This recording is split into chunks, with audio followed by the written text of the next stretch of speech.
जो कि हम डॉक्टर विवेक दीक्षित जी जो कि एम्स के अंदर सीनियर फिजिशियन हैं, उनको आमंत्रित कर रहे हैं, कृपया वो आएँ, उनका पुरस्कार दिया जा रहा है। और खास बात ये, अच्छा, सचिन भाटिया, दिव्या भाटिया जी जो कि हमारे सरोज जी के सुपुत्र और उनकी पुत्र वधू के मंच पर आने की कृपा करें। जी मैडम। दिल्ली में प्रदूषण के कारण यमुना की जो बदतर स्थिति हो गई है, उसे देखकर ऐसा लगता ही नहीं कि इससे पहले यमुना का कोई और भी स्वरूप रहा होगा। अब यमुना एक नाले के रूप में बह रही है, जो सबके लिए चिंताजनक है।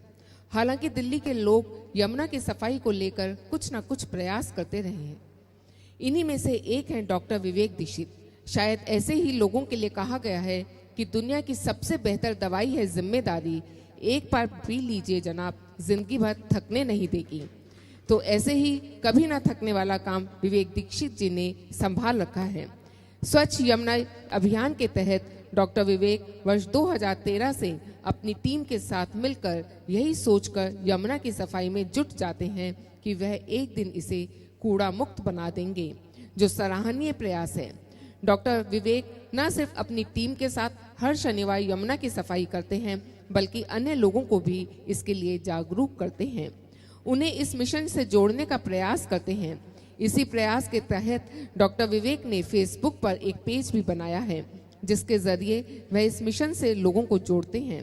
उनकी टीम में डॉक्टर, वैज्ञानिक, वकील और अन्य क्षेत्रों में काम करने वाले लोग भी हैं।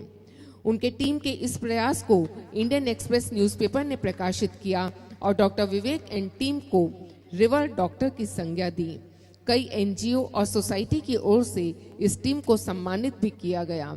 दरअसल यमुना को पवित्र नदी की संज्ञा दी गई है, लेकिन दिल्ली में इसकी स्थिति को देखते हुए ऐसा सोच पाना कल्पना मात्र है। इस कल्पना मात्र को सच साबित करने में जुटे डॉक्टर विवेक कई प्रकार से लोगों को जागरूक करते रहते हैं कि वे भी यमुना की सफाई के लिए आगे आएं। इसके लिए उन्होंने वर्ष 2016 में दिल्ली की यमुना नामक डॉक्यूमेंट्री भी बनाई थी, जिसे काफी सराहा गया। डॉक्टर विवेक एंड टीम ने न सिर्फ सोशल मीडिया और डॉक्यूमेंट्री बनाकर लोगों को इस अभियान से जोड़ा, बल्कि वह दिल्ली के कई इलाकों में जगह जगह जाकर लोगों से बातचीत कर उन्हें इस अभियान से जुड़ने के लिए जागरूक करते हैं। ये टीम दिल्ली की कई यूनिवर्सिटी और कॉलेजों में जाकर स्टूडेंट्स को यमुना की सफाई के प्रति जागरूक करती है। इसका नतीजा यह है कि आज इस अभियान से काफ़ी लोग जुड़ गए हैं और यमुना की सफाई में अपना योगदान दे रहे हैं। डॉक्टर विवेक दीक्षित द्वारा यमुना सफाई अभियान की विवेचना करते हुए आपको श्रीमती सरोज भाटिया स्मृति पुरस्कार 2018 के साथ 11,000 रुपये नकद एवं स्मृति चिन्ह से सम्मानित कर हमें सुखद अनुभूति हो रही है। डॉक्टर विवेक दीक्षित, 2 शब्द आपके। बहुत बहुत धन्यवाद। कितना समय है? आधा मिनट, ठीक है। सर्वप्रथम नवरत्न परिवार को और इस उपस्थित सभा को बहुत बहुत प्रणाम, आप सभी का आभार और आप सभी को साधुवाद। पहली बात मैं ये क्लियर कर दूं कि मैंने निवेदन भी किया था कि शायद वो कोई टाइपोग्राफिकल एरर है।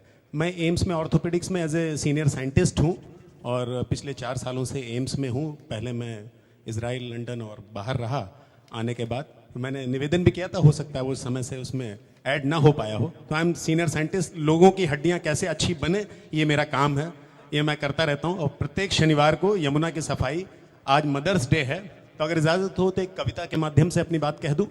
तो आज मदर्स डे है। वैसे तो माँ की तारीफ ही हमेशा करनी चाहिए बच्चों को, और माँ तारीफ के लायक भी है, लेकिन एक बहुत पहले मैथिली शरण गुप्त जी से प्रेरणा ले करके मैंने एक कविता लिखी थी माँ यमुना पर।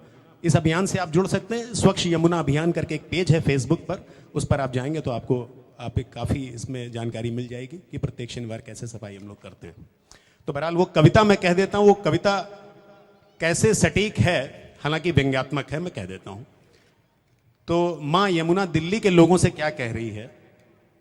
माँ यमुना ये कह रही है कि मैं भरी हूँ कूड़े कचरे से, मैं भरी हूँ कूड़े कचरे से, पॉलीथीन की मुझ में है भरमार बड़ी। ये कविता मैंने लिखी और 3-4 कविताएं और लिखी हैं। कभी समय होगा तो आप ऐसे मेले और लगेंगे तो कभी जरूर आपकी खिदमत में पेश करूंगा। माँ यमुना कह रही है कि मैं भरी हूं कूड़े कचरे से, पॉलीथीन की मुझ में है भरमार बड़ी, मैं नदी नहीं, मैं नाला हूं अब जिसमें कोई धार नहीं। छोड़ दो मुझे मेरे हाल पे दिल्ली वालों, तुम्हें मां कहने का अधिकार नहीं, तुम्हें मां कहने का अधिकार नहीं। अपनी बातों को यहीं विराम दूंगा। बहुत समय है, बहुत सारी भावनाएं हैं, बहुत सारी फीलिंग्स हैं। कुछ आप लोगों से मार्गदर्शन लेना है, कुछ आप लोगों से सीखना है, कुछ अपने दिल की बातें कहनी है। लेकिन कभी किसी और मंच पर, कभी किसी आपके बुलावे पर हाजिर हूं।